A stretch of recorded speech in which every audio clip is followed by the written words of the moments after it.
Buenas noches. Buenas noches a los que ¿Qué tal? se Buenas van noches. sumando.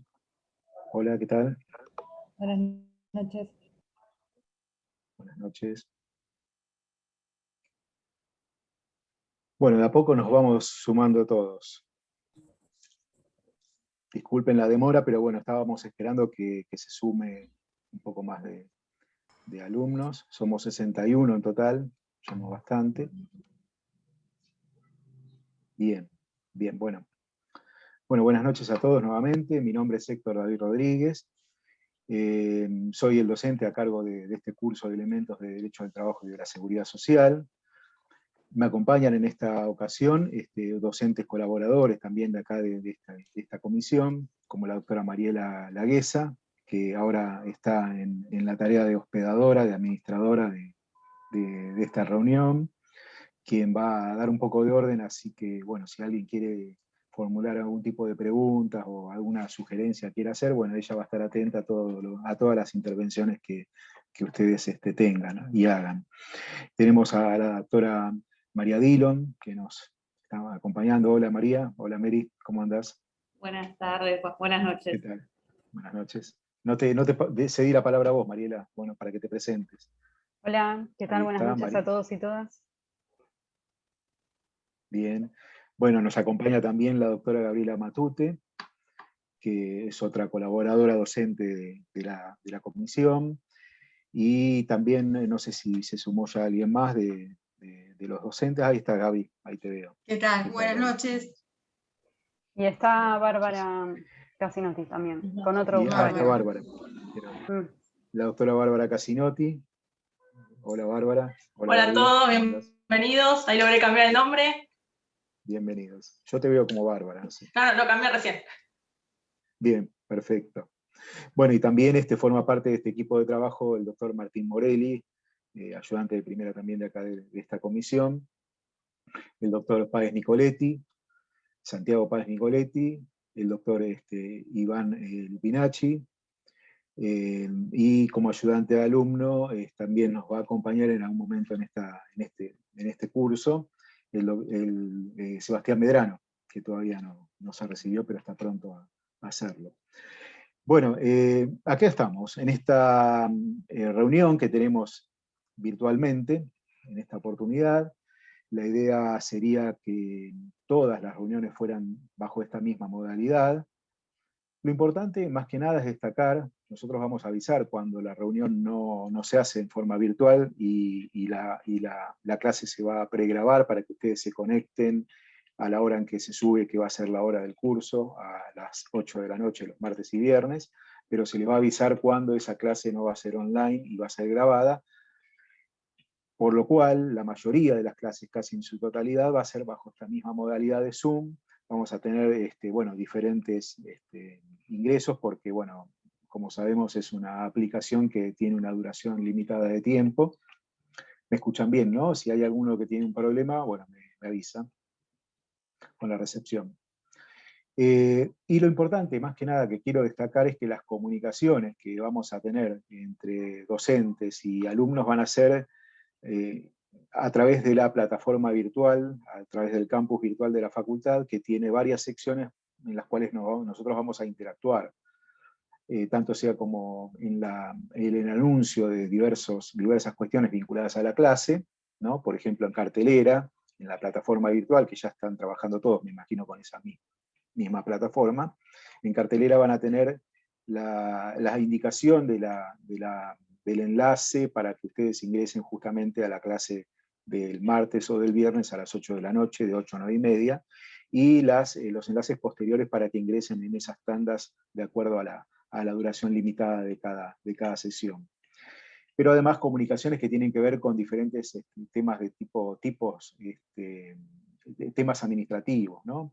Que hacen a la organización del curso, y una sección en la cual, que creo que es la sección de casos, ¿no? Así se llama, estudio de casos, en la cual vamos a cargar los exámenes que ahora comento un poco de qué modalidad van a ser. En esa sección de estudio de casos que tenemos dentro del campus virtual van a encontrar los exámenes en el momento en que estos sean tomados. Otra sección que se llama documentos, que nosotros vamos a también utilizar, porque ahí vamos a volcar los diferentes documentos que tienen que ver con esta comisión, así en términos generales, como por ejemplo, ahora está volcado el cronograma de clases, que no es el programa de la materia, porque es digamos, es seguimiento que nosotros vamos a dar acerca de cada uno de los temas en cada clase determinada, ¿no? El programa es mucho más variado, más extenso, el programa de la materia, pero bueno, el cronograma de clases va a ser como una guía para nosotros para seguir paso a paso y clase por clase los temas que se van a presentar.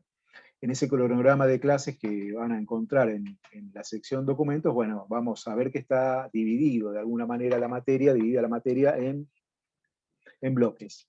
Un primer bloque, que vamos a empezar ahora nomás, que tiene que ver con la teoría general del derecho del trabajo, que es una de las partes más, es un bloque de los más importantes, porque sobre la base de lo que es teoría general del derecho del trabajo se basa la materia. Otro bloque, que es el derecho individual del trabajo, las relaciones que existen, cómo se da la relación en el interior del contrato de trabajo, a nivel empleador y a nivel trabajador, y los diferentes institutos que componen lo que es el contrato de trabajo en sí mismo, ¿no? Un segundo bloque bastante extenso, porque tiene variados temas, ¿sí? Que casi al finalizar va a contar con un examen parcial, con el segundo examen parcial de la materia. El primer examen parcial va a ser al finalizar el primer bloque que tiene que ver con la teoría general del derecho al trabajo. Y después otros tercer y cuarto bloque que tienen que ver, por un lado, con el derecho colectivo del trabajo.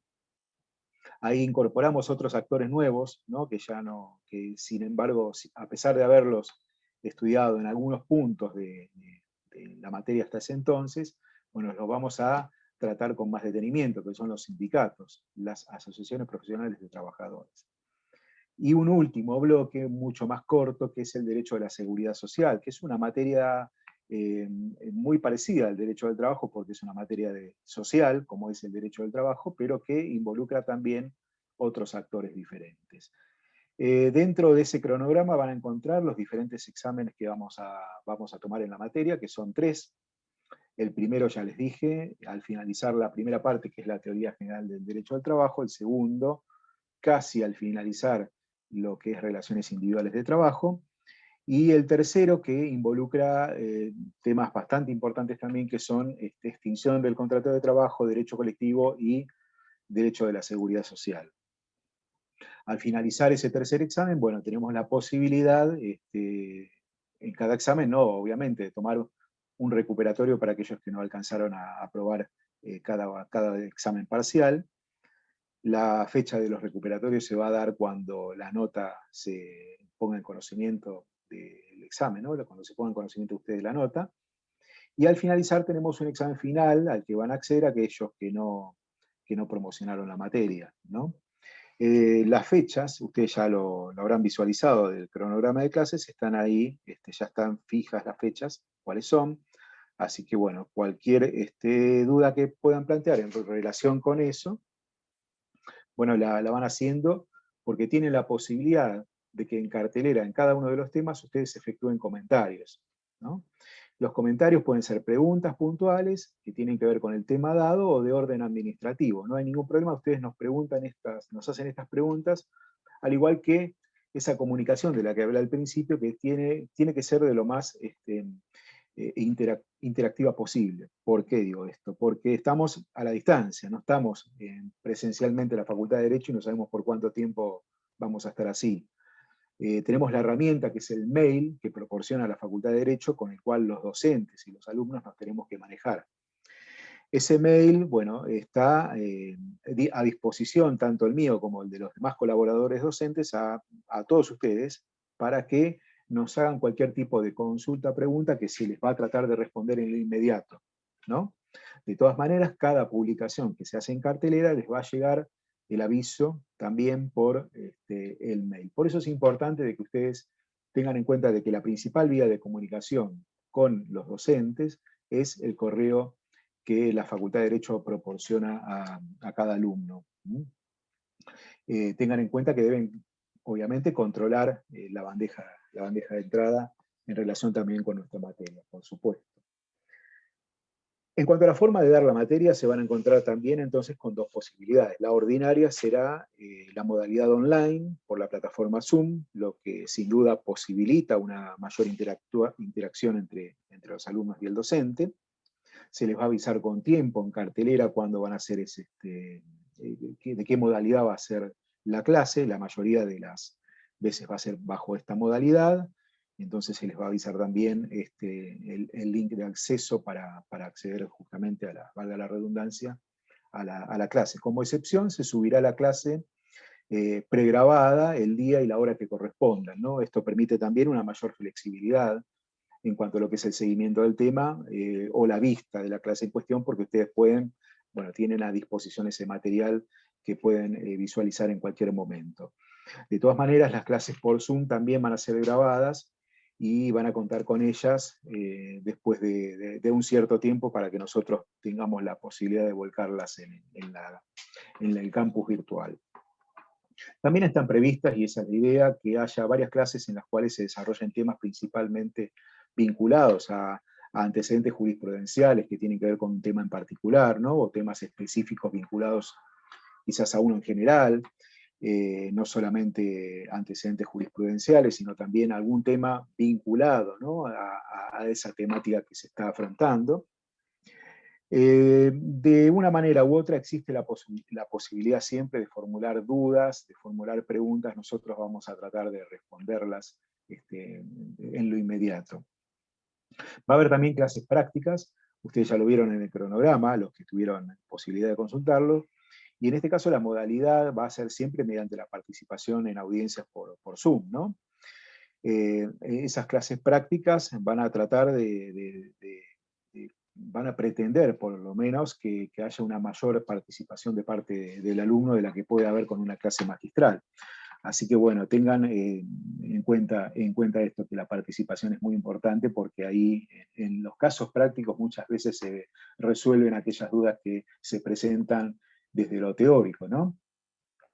Bueno, en cuanto a bibliografía y jurisprudencia, bueno, el material de estudio con el que ustedes pueden llegar a contar para el estudio de la materia justamente es libre. En todo caso, nosotros podemos contestar algunas dudas acerca de qué autor, si ustedes consiguen un determinado autor sobre la materia, bueno, y tienen dudas acerca de si esto es suficiente o no, este material, bueno, nos hacen la consulta, no hay ningún problema. Nosotros más o menos los guiaremos acerca de la suficiencia o no de ese material. Sí es importante que tengan, esto en cuanto a los manuales, a los libros de texto, ¿no? O a los tratados. No le pedimos un autor en particular. Bueno, en la materia hay un manual del doctor Goldin en el que participaron varios docentes en la elaboración de cada uno de los temas, pero bueno, pueden tener acceso también a otro tipo de autor, y esto no hay ningún problema en este sentido, ¿no? Sí es importante que accedan a lo que sería un compendio de leyes del trabajo actualizado. Los manuales de estudio pueden tener 3, 4, 5 años de antigüedad. Con esto no hay ningún problema, hasta 10 años también pueden usarlo muy bien, no van a tener problemas con esto, pero bueno, sí con las leyes, con los compendios de leyes laborales actualizados, bueno, necesitamos sí que mantengan o que consigan uno bastante actualizado, porque la legislación laboral es de permanente reforma, ¿sí? Entonces se van quizás a encontrar con un texto desactualizado, y esto no, a muchos de ustedes los puede encontrar un poco perdidos, ¿no? Por no tener justamente un compendio de leyes actualizado. Actualizado, digamos, 1 año o 2 años a lo sumo, pero no más de 2 años. Así que traten de conseguir esto de alguna manera para tener las leyes, que no va a ser solamente la ley de contrato de trabajo la que vamos a trabajar, ¿no? Van a ser varias leyes sobre las cuales vamos a trabajar. Así que bien, esto en cuanto a la bibliografía. Mariela, ¿querías hacer alguna mención acerca de la bibliografía virtual con la que los alumnos pueden encontrarse en la Facultad de Derecho? en el sitio de la Facultad de Derecho? No sé, vos tenés más presente ese tema que yo. Sí, el tema es el siguiente. Bueno, todos ustedes saben no ingresar a lo que es la biblioteca virtual de nuestra facultad, que se ingresa con el número de documento y el PIN de biblioteca. Igual después les vamos a subir un video con un tutorial, y hay una editorial, sí, que es La Ley, donde específicamente se subieron una serie de libros, son pocos, de nuestra materia. Tenemos de un autor que se llama de Diego Grisolía y una ley comentada de Rodríguez Mancini. Eso pueden acceder de manera libre a través de la biblioteca virtual de la facultad, que son libros digitalizados, que en el transcurso de la semana que viene les vamos a indicar cómo poder acceder a ellos. Discúlpame, no te entendí. Rodrigo, ¿cuánto? Rodríguez Mancini. Es una ley comentada. Muy amable. Igual después, fíjense, solamente está limitado en la editorial La Ley esos libros que están digitalizados, sin perjuicio de lo cual, como decía el doctor Rodríguez, pueden acceder, digamos, a otros autores. Y respecto Bien, clarísimo. del compendio de leyes, Sí. tengan en cuenta que el año pasado, bueno, la ley de contrato de trabajo se modificó en lo que es el tema de modalidades contractuales, en lo que es el teletrabajo. Así que eso también para tenerlo presente, que igual lo vamos a desarrollar. Bien. Clarísimo. Bien, en cuanto a las condiciones de regularidad del curso, que es algo que queremos que quede bien claro, nosotros vamos a tomar 3 exámenes, como dijimos anteriormente. La modalidad del examen se va a explicar en su momento, cuando llegue el momento, va a ser un examen escrito, que se les va a enviar a ustedes mediante el correo electrónico que tienen denunciado en la facultad, algunos de ustedes, pero además se va a publicar en esta sección que hemos mencionado, que es estudio de casos, con lo cual la publicación instantánea del estudio de casos, de acuerdo al tema que les ha tocado, va a originar un correo electrónico que les va a llegar a ustedes con justamente el examen.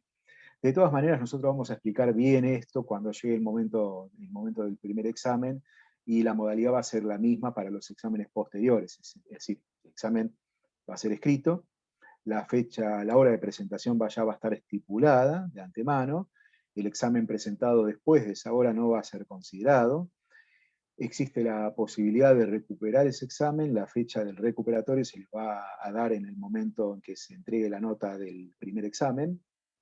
Existe la posibilidad también de presentarse no al primer llamado a examen, sino al recuperatorio, pero en este caso no tienen la posibilidad de recuperar en el caso de que desaprueben ese examen, porque este es el segundo llamado, entonces sin recuperatorio alguno.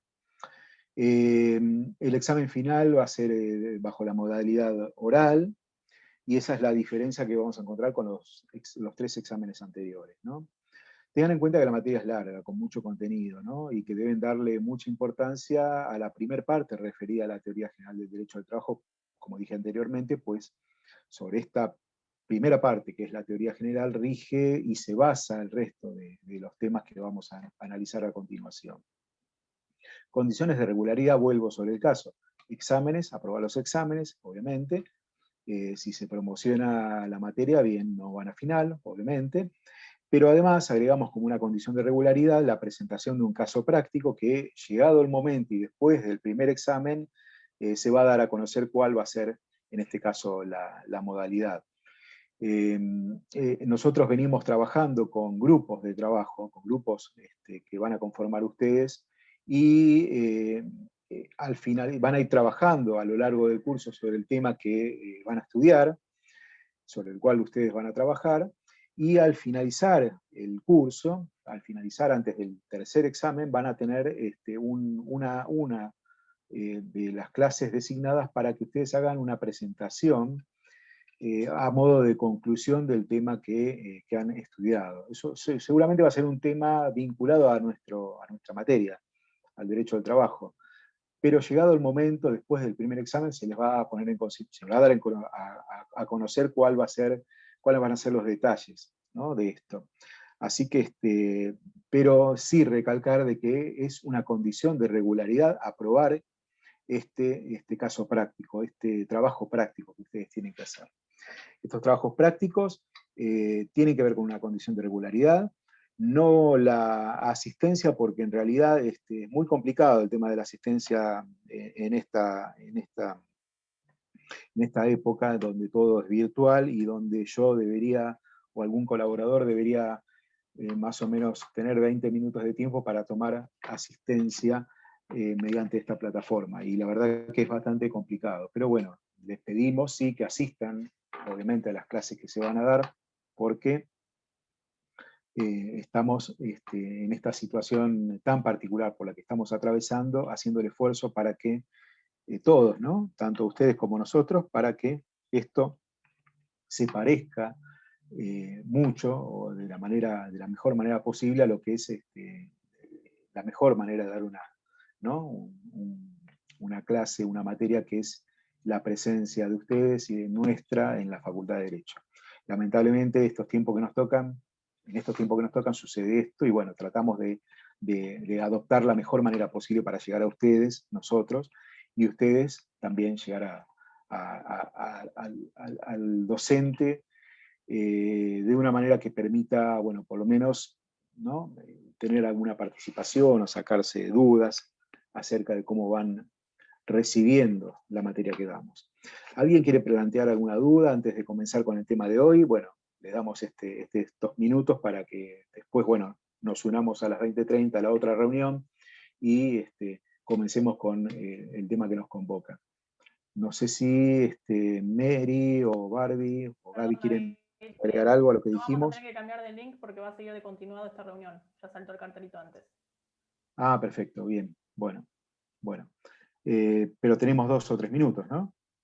No se va a cortar esta sigue hasta el final, hasta las 9:30. Ah, perfecto. Hasta que terminemos. Bueno, bien. ¿Alguien quiere plantear alguna duda? ¿Alguna pregunta que quiera hacer? ¿Todo bien? Perfecto. Bueno, de todas maneras, bueno, si alguien quiere escribirnos, no hay ningún problema. Lo hace cuando crea conveniente. Bueno, pasamos, Mariela, no sé. Profe, disculpe, Sí, buenas a ver. noches. ¿Se podría subir un poquito el volumen usted? Porque se escucha muy bajo. Bueno, voy a tratar de hablar un poco más fuerte. Bueno, gracias. Ahí está. No, de nada. Mariela, pasamos a la otra reunión. Es que esta no se va a cortar, o sea, sigue... No sé. Ah, perfecto. No me saltó. Si Perfecto, me llega a bueno, saltar un otro cartel nuevo, yo les aviso. Bien, dale. Bueno, buenísimo, como decía Barbie.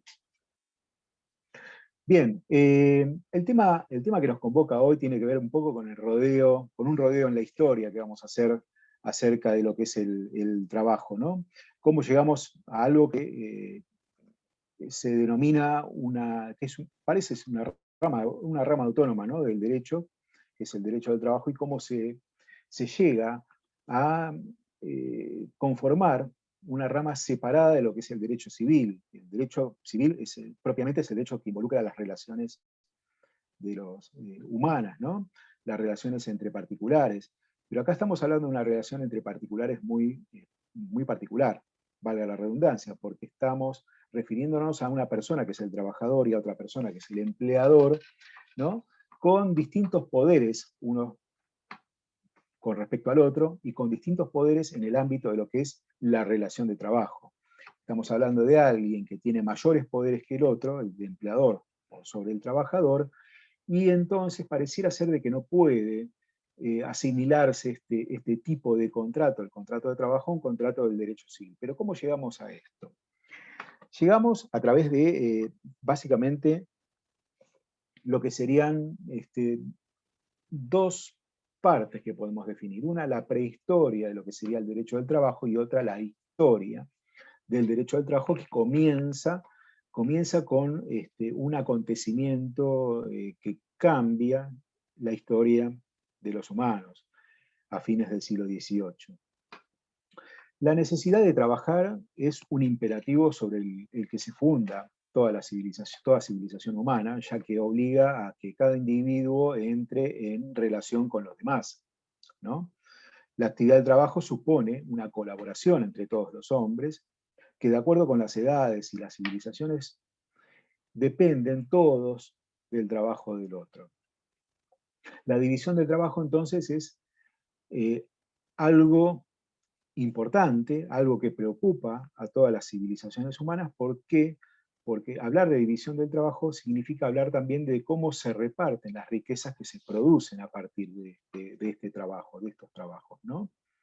Fueron estas entonces, la división del trabajo y el reparto de las riquezas, cuestiones que han sido decisivas para la organización de las sociedades. Y en este sentido podría decirse entonces que el derecho del trabajo nació con las primeras civilizaciones humanas. De todas maneras, no puede dársele al derecho al trabajo una intemporalidad como pareciera surgir a partir de esta cuestión decisiva que es la división del trabajo, porque lo que sería la noción abstracta del trabajo es producto de una ideología económica que se desarrolla en el siglo XVIII, a fines del siglo XVIII. Entonces podría decirse que el derecho al trabajo tiene una prehistoria y tiene una historia que comienza con la del capitalismo, que comienza con el capitalismo. En cuanto a esta prehistoria, ¿qué podemos decir? Bueno, en la civilización occidental antigua, había un pensamiento por el cual se pretendía dividir y separar las personas de las cosas. Durante mucho tiempo se confundió al trabajador con la figura del trabajo. En derecho romano, por ejemplo, no se encuentran rastros de lo que sería la idea del contrato de trabajo como se la identifica hoy en día, ¿no? Lo que pasaba en el derecho romano era que el trabajo se identificaba con la persona que proporcionaba ese trabajo, que es justamente el esclavo. El esclavo formaba parte de lo que serían los bienes del amo, ¿no? Y el trabajo en este caso está comprendido dentro de las operaciones de compra, de venta o de alquiler de este bien. ¿Qué pasaba con el hombre libre? Porque estaba el liberto, ¿no? El hombre libre.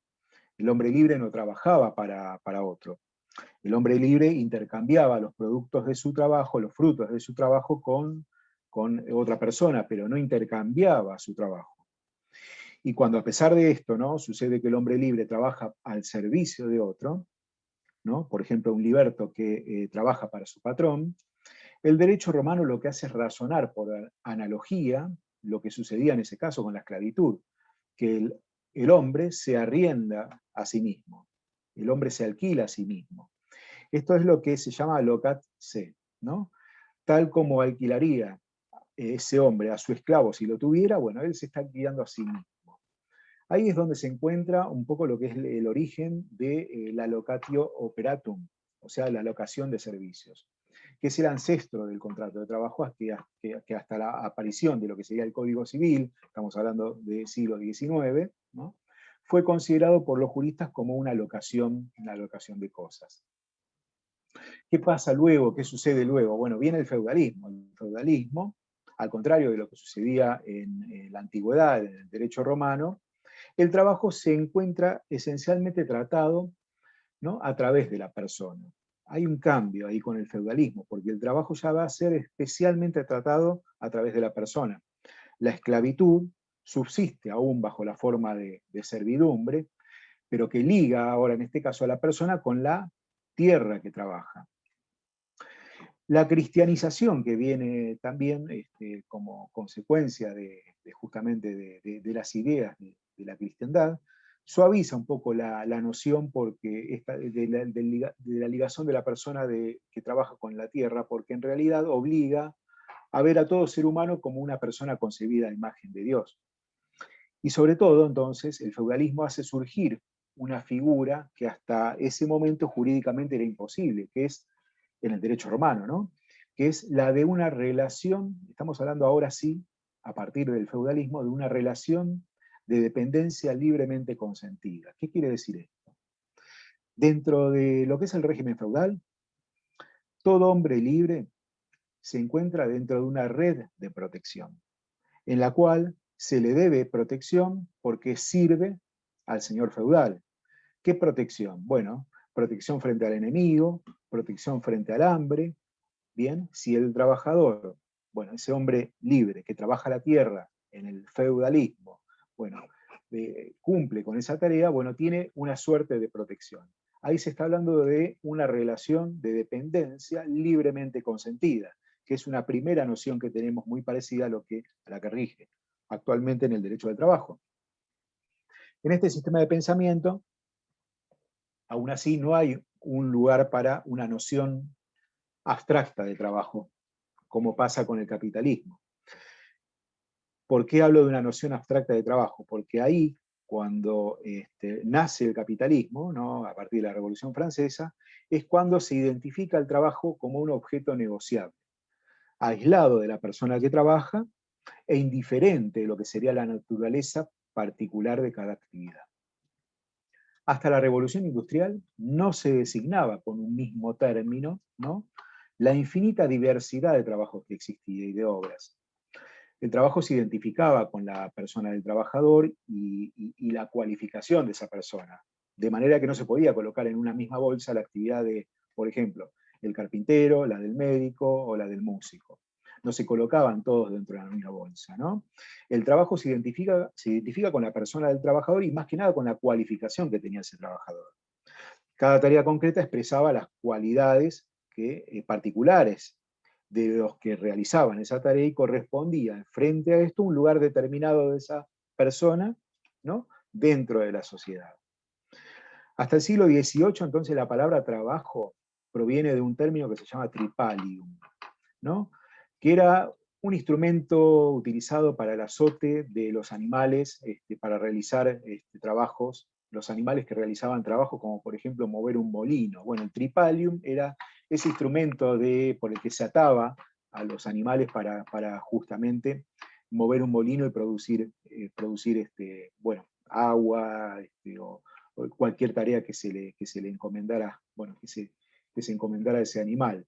Entonces la palabra trabajo proviene de un instrumento que significa sufrimiento, ¿no? Un instrumento que significaba,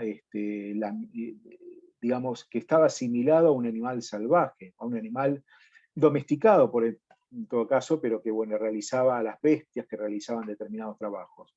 Entonces la palabra trabajo solamente estaba designada a las actividades humanas más modestas, las que, al igual que los animales domésticos, requerían, ¿no?, la fuerza física, pero no implicaban el dominio de ningún arte en particular. Por el contrario, aquel que realizaba un saber y tenía cualidades especiales no trabajaba, sino que obraba en el respeto a ¿qué? A las reglas de la actividad que realizara, ya fuera un arte, ¿no?, un arte mecánico, un arte liberal, o en el terreno de las bellas artes. Cada una de estas artes tenía su nombre, y cada una de estas artes tenía sus reglas corporativas. Acá hablamos de las corporaciones, ¿no?, reglas corporativas propias. La práctica de este arte era parte de la identidad de quien tenía el dominio justamente de ese arte. En esta perspectiva, entonces, trabajar para otro no consistía en intercambiar un objeto impalpable llamado trabajo, como sucede a continuación, ¿no?, sino poner en marcha el saber y las cualificaciones que uno tiene dentro de un marco jurídico corporativo que regula cada profesión, así como los vínculos también que tenía esa persona con la sociedad. Hoy en día existen vestigios, ¿no?, de esta concepción no comercial del trabajo que se ven en las profesiones liberales, en la función pública. ¿Y cómo se ve esto? A ver, ¿qué tipo de vestigio, qué datos tenemos en este sentido? Bueno, tenemos, por ejemplo, en principio al médico o al abogado, ¿no?, que no son comerciantes que venden sus servicios al mejor postor, que esos servicios están fijados de común acuerdo.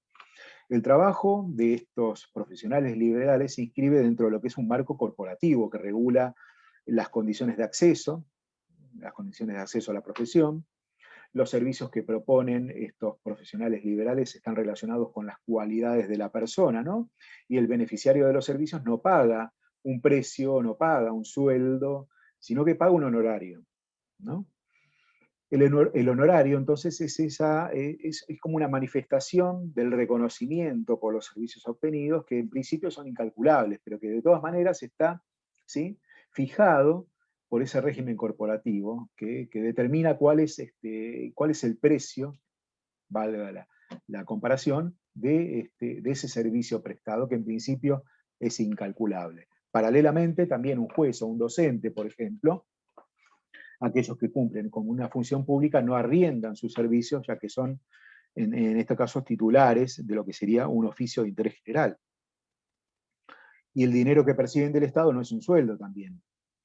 A pesar de que hoy en día se identifica y es un sinónimo la palabra remuneración, que es la palabra más apropiada, alguien que cumple con justamente una función pública, lo recibe a partir del cumplimiento de esa función pública, con la palabra sueldo. Hoy en día son sinónimos, pero que en una antigua concepción, en realidad, remuneración era beneficium, esto que percibía, ¿no? Este integrante de un vínculo que tiene de carácter estatutario con el Estado. Bien, entonces estos son vestigios de aquellos regímenes corporativos. ¿Qué pasa ya en la parte de la historia? La parte histórica del derecho al trabajo, ¿no? Cuando comienza la historia del derecho al trabajo. La diversidad de los trabajos humanos comienza a fundirse dentro de lo que sería una misma categoría abstracta, solo con el capitalismo. ¿Por qué pasa esto y por qué sucede esto?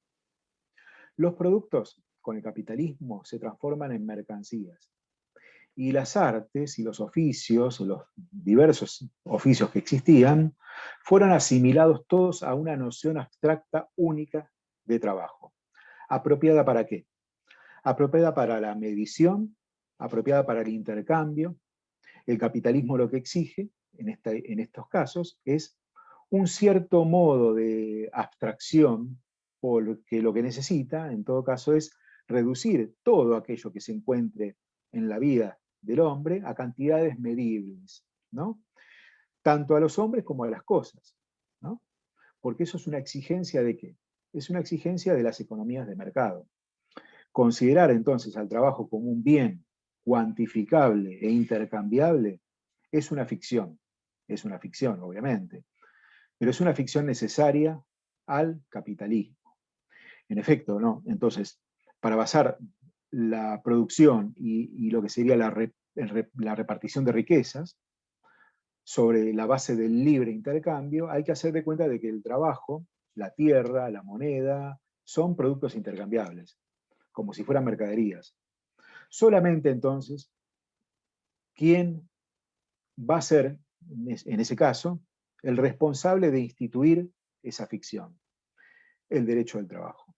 Fue así, a partir de la institucionalización, la necesidad de institucionalizar esa ficción, es como nace el derecho al trabajo. En este sentido, entonces, en la precisión de ese término, el derecho del trabajo es el que rige los intercambios entre el trabajo y el dinero. Pareciera ser esta primera definición que nace con el capitalismo, la que tiene que ver y la que se asocia con el derecho al trabajo. El derecho del trabajo nace con la Revolución Francesa, justamente, con la adopción, si podemos dar un dato acerca de con qué norma nace el derecho del trabajo, bueno, podemos mencionar el decreto de Alliard. Bueno, esto no es importante que lo tomen en cuenta, ¿no? que lo anoten, pero bueno, es un dato histórico. El decreto de Alliard, la ley de Chapelier del año 1791 de la Revolución Francesa, ¿no? El decreto de Alliard, por ejemplo, dispuso que toda persona será libre de realizar tal negocio o de ejercer tal profesión. Hay libertad, ¿no?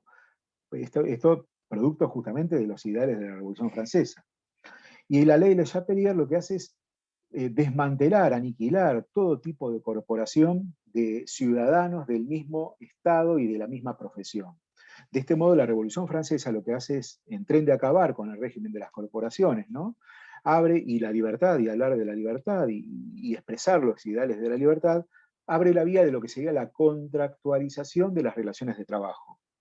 ¿Y esto cuándo sucede? Con el Código Civil de Napoleón, ¿no? El año 1804.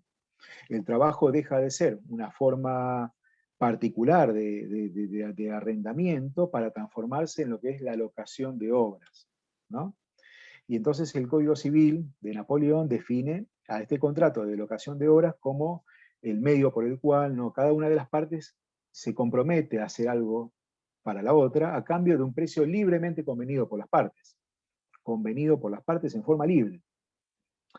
una alocación de obra que reconoce dos variantes, ¿no? La alocación de obra propiamente dicha y la alocación de servicios, que es sobre la cual va a evolucionar luego después el trabajo bajo este régimen. Claro, en la práctica, en realidad, a los obreros se los ubicaba dentro de lo que sería la alocación de obra propiamente dicha.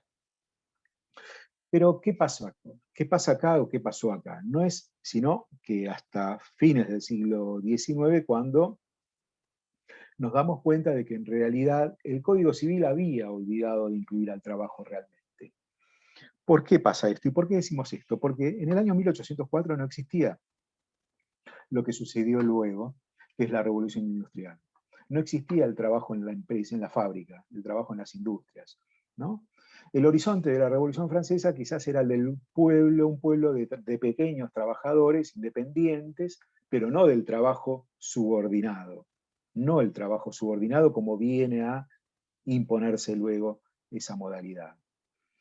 El trabajo en las fábricas, ¿no? A partir de la Revolución Industrial, mediados del siglo XIX, exige lo que es la movilización casi como si fuera la de un ejército de tipo industrial, ¿no? Diseñado y concebido esto sobre un modelo militar de subordinación. A partir de esto, del trabajo en las fábricas, el centro de gravedad del derecho del trabajo se va desplazando de lo que sería la alocación de obras hacia la alocación de servicios, y originando en este marco una nueva figura contractual que es la del contrato de trabajo. Contrato de trabajo.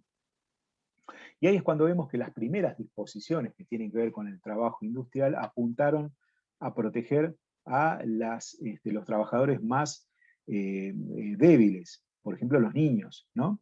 Los niños empleados en las fábricas. La explotación sin límites del trabajo humano terminaba por amenazar los recursos físicos de la nación. Los países se empezaron a dar cuenta de que había una necesidad, que era la de proteger, ¿sí?, la mano de obra, la fuerza.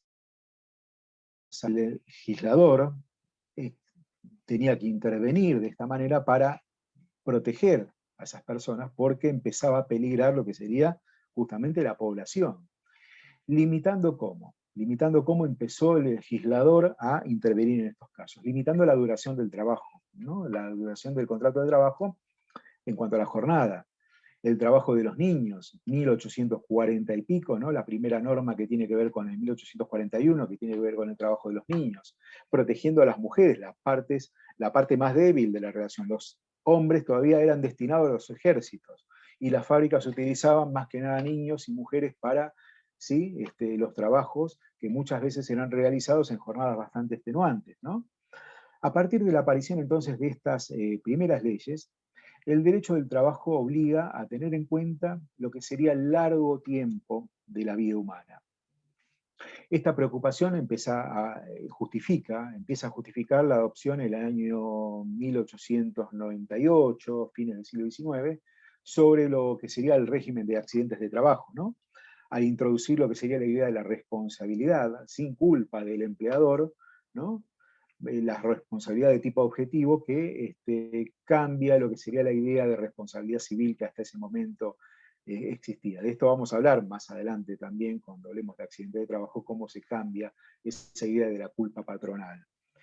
Y la idea de solidaridad también se va a imponer en los años siguientes, cuando se da origen a los primeros seguros sociales, y luego a lo que se conformaría como lo que quedaría conformado como el derecho de la seguridad social, del cual, ¿sí?, se empieza a hablar más, en forma más presente a partir del siglo pasado, del siglo XX. También durante el siglo XIX se empiezan a plantear las primeras premisas del derecho de la negociación colectiva de trabajo, de las convenciones colectivas de trabajo, los que hasta ese momento estaba prohibido por la ley de Chapelier, recuerden ustedes cuando hablamos recién, que era los regímenes las corporaciones que unían a personas del mismo oficio o profesión, se empiezan a permitir, ¿no?, admitiendo, ¿sí?, las asociaciones profesionales de trabajadores y la posibilidad de que estos trabajadores en el mejor lugar que pueden pelear en condiciones de igualdad con los empleadores, que es en el sindicato, ¿no?, puedan establecerse ciertas pautas en cuanto al régimen, a la negociación colectiva, y que este resultado de la negociación sea de aplicación obligatoria para todos los empleadores del sector. Entonces se fue dando paso a diferentes premisas que tienen que ver con el derecho a las convenciones colectivas, que habían estado prohibidas por la Revolución Francesa. Se empieza a despenalizar la huelga, se da un marco jurídico y corporativo a la organización y acción sindical, ¿no?, y se abre el camino al reconocimiento jurídico de los convenios colectivos de trabajo como mejor norma, ¿sí?, para los trabajadores en defensa y en búsqueda de reconocimiento de ciertos beneficios, ¿no?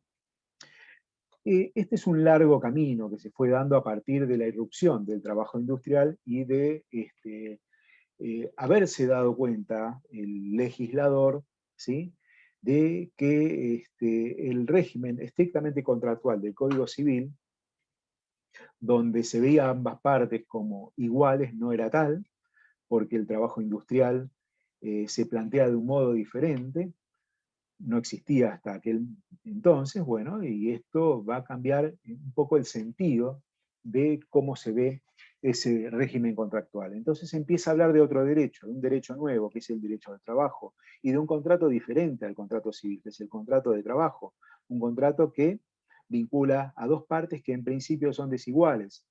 ¿Cómo empieza el Estado a buscar ese nivel de igualdad? Justamente a partir del derecho del trabajo, a partir de reconocer esa posición de inferioridad que tiene el trabajador sobre el empleador, que tiene con relación al empleador, y establecer ciertos límites a la autonomía de la voluntad de las partes, ¿no?, estableciendo, por ejemplo, que no se puede pactar una jornada de trabajo superior a la que la ley dispone, ¿no?, o prohibiendo el trabajo de determinadas personas en ciertos horarios, el trabajo de niños en horarios nocturnos, o protegiendo a la mujer, o protegiendo al trabajador que es accidentado.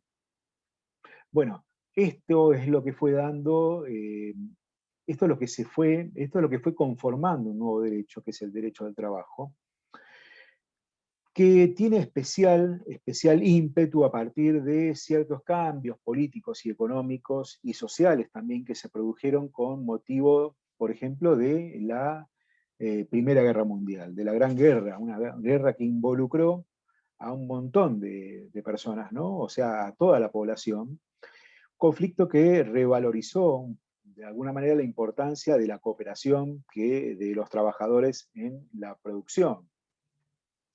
Como el curso de la economía fue dirigido ahora entonces, a partir de la finalización de la Guerra Mundial, de la Primera Guerra Mundial, por el Estado, ahora dirigido el curso de la economía por el Estado, los trabajadores reclamaron entonces que la intervención estatal contemplara sus aspiraciones.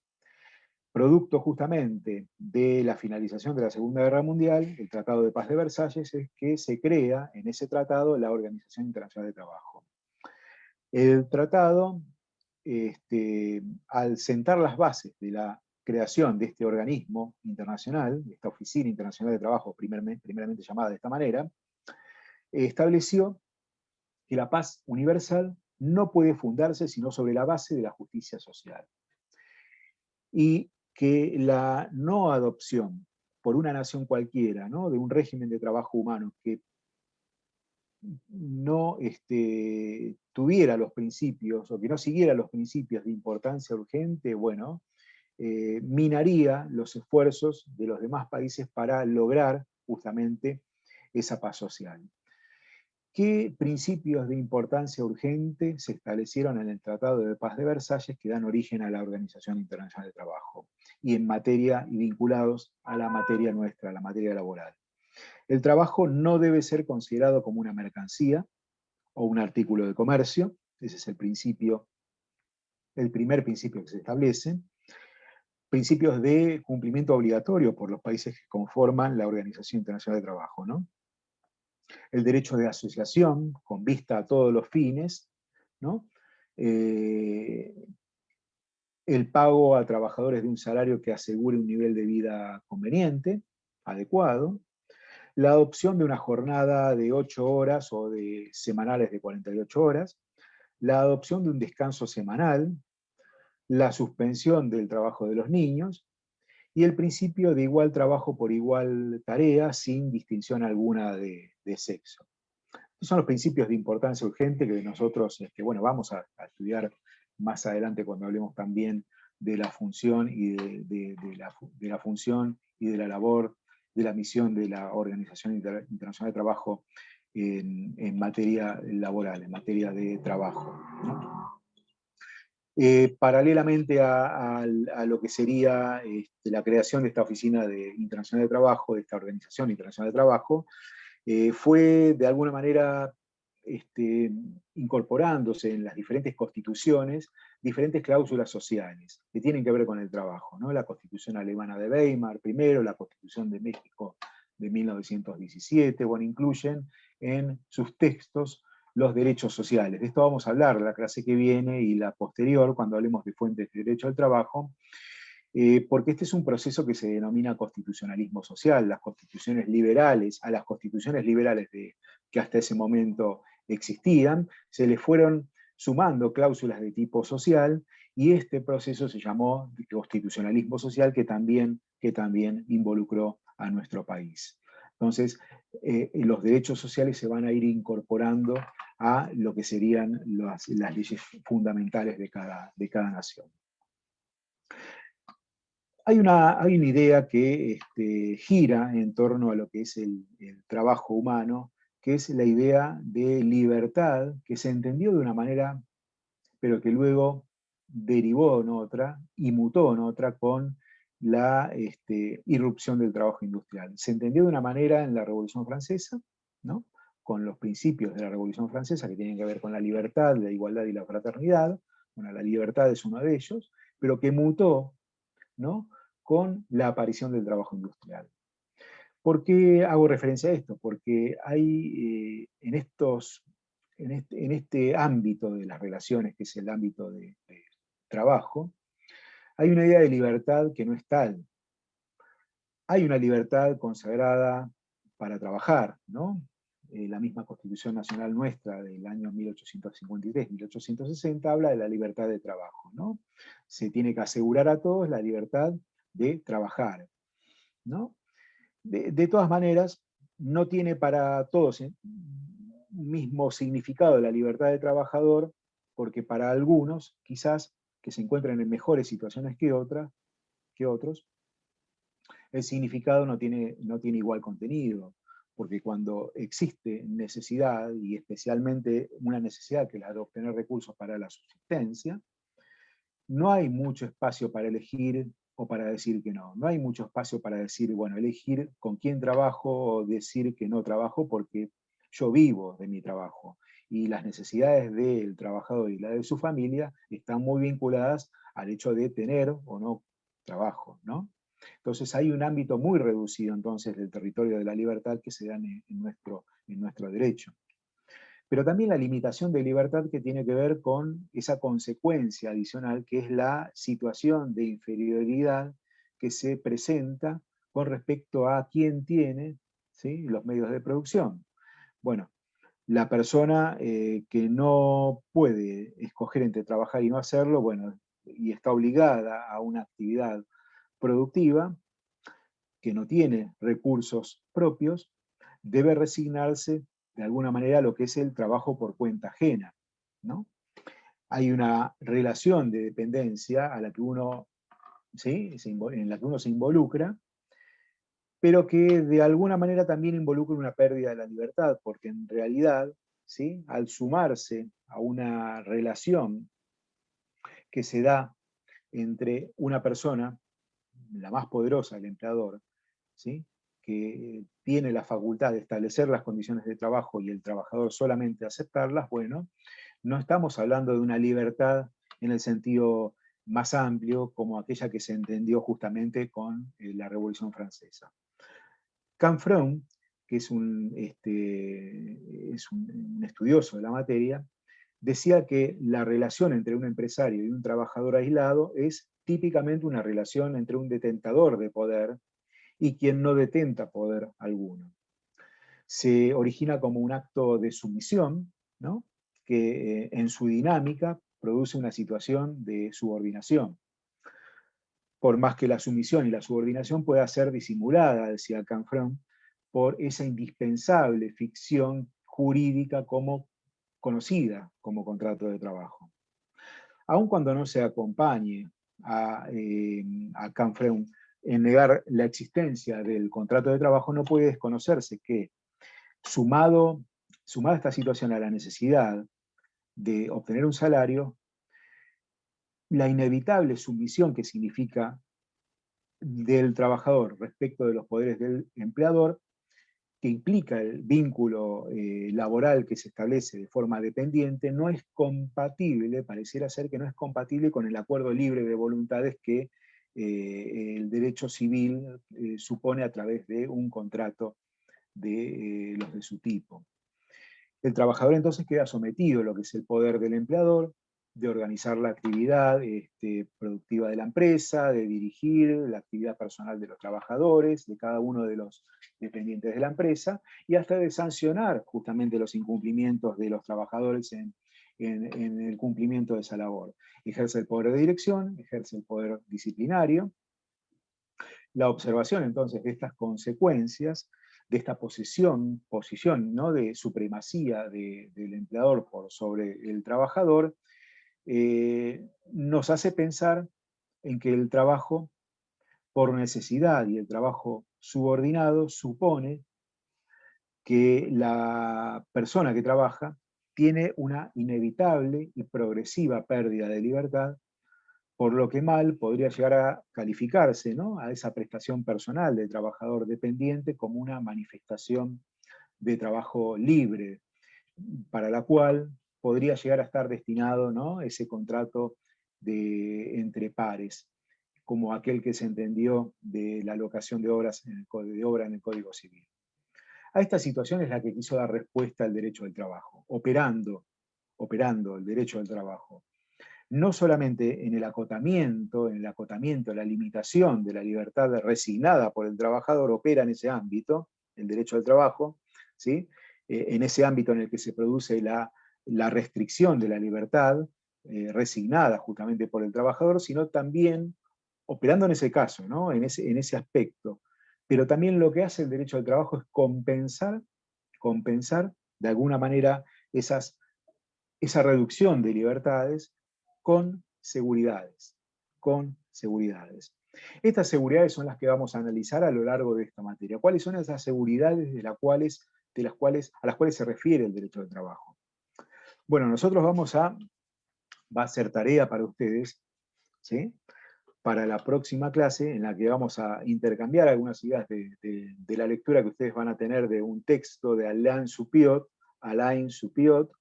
que va a estar subido al campus, que se llama ¿Por qué el derecho al trabajo? ¿Por qué un derecho al trabajo? En este texto, bueno, van a encontrar diferentes respuestas a por qué el derecho al trabajo y no por qué el derecho civil, por ejemplo. ¿Por qué se piensa en la necesidad de un derecho distinto al derecho civil? Bien, yo tengo dos preguntas que ahora se las voy a leer, que se hace Supiot en este artículo, y que ustedes quiero que de alguna manera le busquen esa respuesta a través de la lectura de este texto de Alain Supiot, un laboralista francés, que no mencioné quién era. Supiot dice que el derecho del trabajo procede justamente de dos preguntas que son difíciles de contestar, ¿no?, pero que, bueno, él trata de dar alguna respuesta acerca de esto. Primera pregunta: ¿cómo garantizar una seguridad física y una seguridad moral a individuos sujetos a las constricciones de la producción, los trabajadores, ¿no?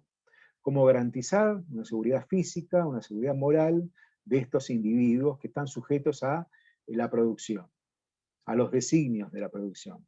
Esa es la primera pregunta. Y por otro lado, otra pregunta que tiene que ver con el contenido del derecho al trabajo. ¿Cómo conferir, cómo dar derechos a individuos sometidos a la voluntad de otro?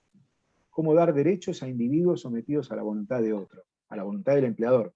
Bueno, a partir de estas dos preguntas podemos establecer alguna conclusión de por qué un derecho del trabajo y por qué no el derecho civil para este ámbito de las relaciones, para estas relaciones tan particulares que se establecen entre alguien mucho más poderoso que otro. Ese es el sentido y respuesta que se trata de dar a partir de esta rama jurídica de carácter autónomo que es autónoma, que es el derecho, esta rama jurídica autónoma que es el derecho al trabajo. Les voy a dar pie por si alguno quiere hacer alguna sugerencia, alguna pregunta o alguna acotación. No sé si han hecho preguntas, Mariela, no sé si en algún momento, si quieren hacer alguna pregunta, me interrumpen, no hay ningún problema. Levantan la mano o mandan por el chat la pregunta. Yo no tengo ningún problema en contestarlas e interrumpir en ese momento la clase, para que no sea tan monótono y para que no sea tan aburrido por ahí quizás para ustedes tampoco, ¿no? Pero bueno, si alguien quiere hacer alguna pregunta, vamos Profesor, yo le puedo pedir que repita 2 cosas. Macarena, sí. La primera, si puede repetir justamente cuál era esta primera pregunta que se hace el autor, porque llegué a notar la segunda, pero la primera. Sí, ¿y la otra? Es una sola pregunta. No, 2. La segunda era bueno. Los principios de importancia urgente, también se los puede repetir, eran 2 cosas que no te puede terminar de... Bien, bueno. La primera pregunta era es cómo se garantiza una seguridad a individuos que están sometidos a las constricciones de la producción. Constricciones de la producción. Esta pregunta va a estar en el texto, ¿no? Está en el texto. Así que la van a encontrar ahí. ¿Sí? Sí, perfecto.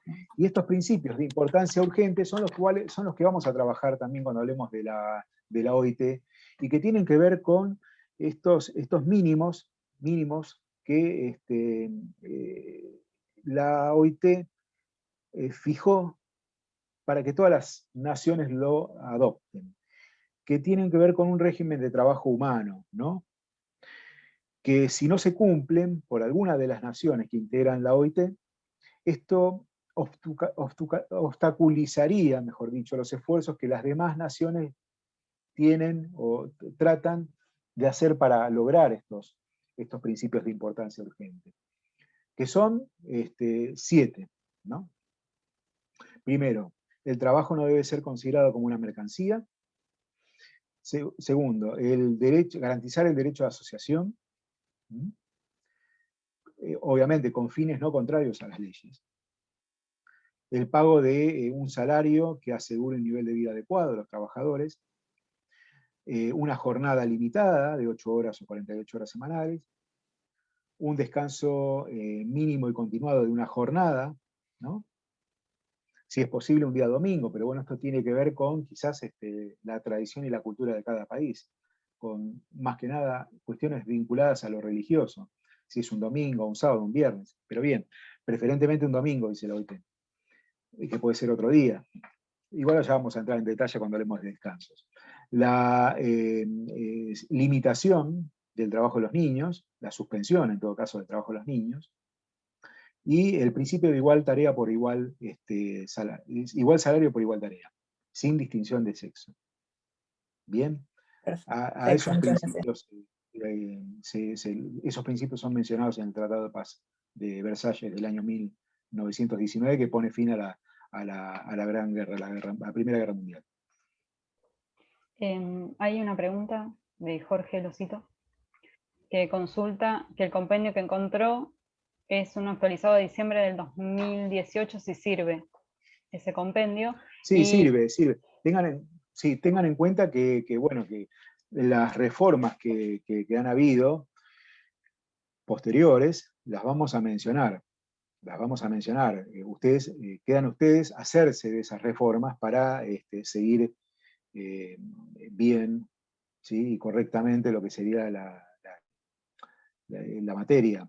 Hay una de las que mencionó Mariela, la doctora Laguesa, que es la que tiene que ver con el teletrabajo tan actual en nuestro tiempo. Bueno, de esto vamos a hablar cuando llegue el momento que hablemos de modalidades contractuales o de contrato y relación de trabajo, que tiene su importancia. Y me decías, Mariela.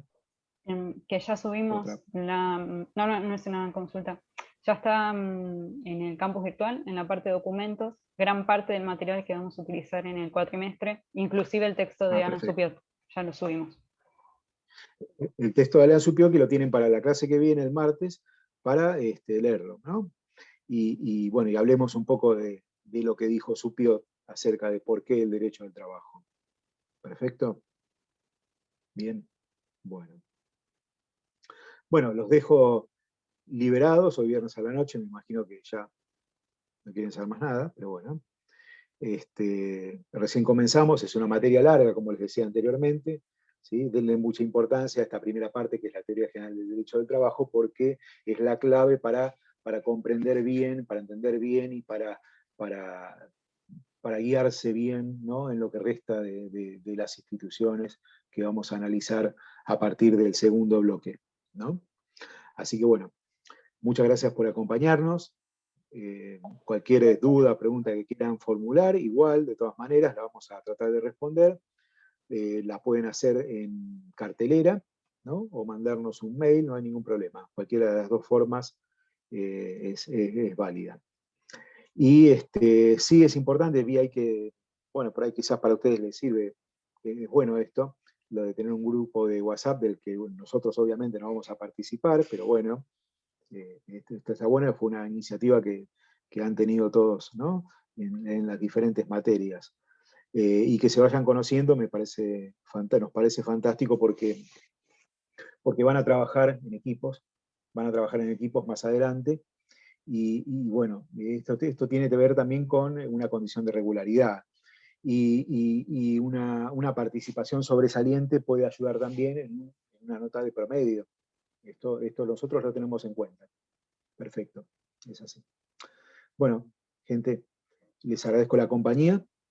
Buenas Bien. noches. Nos vemos el martes. Después les damos la Gracias. indicación de cómo conectarse el martes. Muchísimas gracias. Buenas Gracias. noches. Muchas gracias a Gracias, todos. profe, buenas noches. Chao, gracias. Bueno. Hasta luego, Muchas profe. gracias.